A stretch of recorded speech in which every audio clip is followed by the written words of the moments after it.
طور کامل تخریب خواهند شد. 4. نیروگاه‌های برق کشورهای منطقه که میزبان پایگاه آمریکا هستند هدف مشروع خواهند بود. همه چیز برای جهاد بزرگ.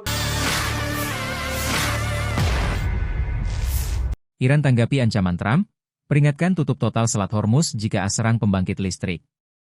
Juru bicara Markas Besar Pusat Hatam Al-Anbiya, Ebrahim Zolfaghari, merespon keras ultimatum 48 jam Presiden Amerika Serikat, AS, Donald Trump. Ancaman AS menargetkan pembangkit listrik Iran jika Teheran tidak sepenuhnya membuka kembali Selat Hormuz. Menanggapi hal, Zolfaghari tegaskan akan melakukan tindakan balasan segera. Minggu, 22 Maret 2026. Dilansir dari Fiori, Zolfaghari menegaskan bahwa Selat Hormuz akan ditutup sepenuhnya. Zolfaghari mengancam tidak akan membuka kembali Selat Hormuz sampai pembangkit listrik Iran yang hancur dibangun kembali. Jika ancaman Amerika terkait pembangkit listrik Iran diimplementasikan, tindakan balasan akan segera diambil. Pertama, Selat Hormuz akan ditutup sepenuhnya, dan tidak akan dibuka kembali sampai pembangkit listrik kami yang hancur dibangun kembali, kata Zolfaghari.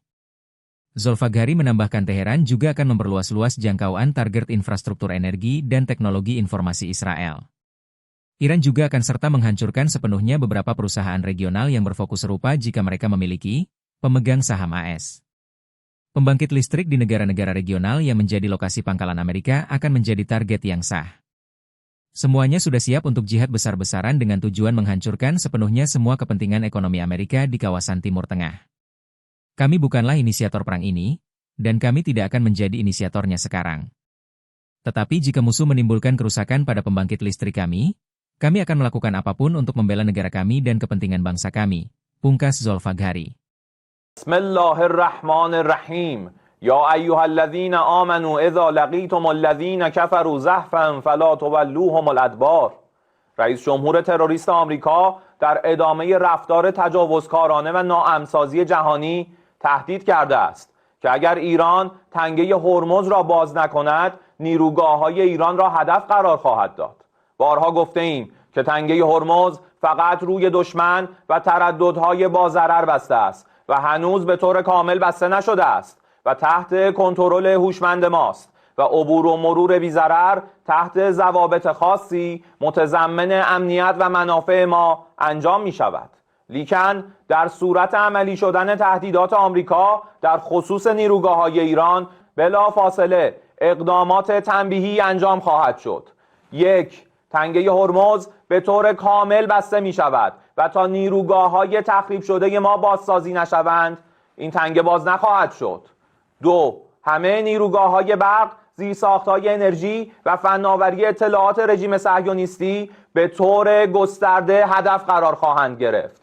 3. همه شرکت‌های مشابه در منطقه که سهامدار آمریکایی دارند به طور کامل تخریب خواهند شد.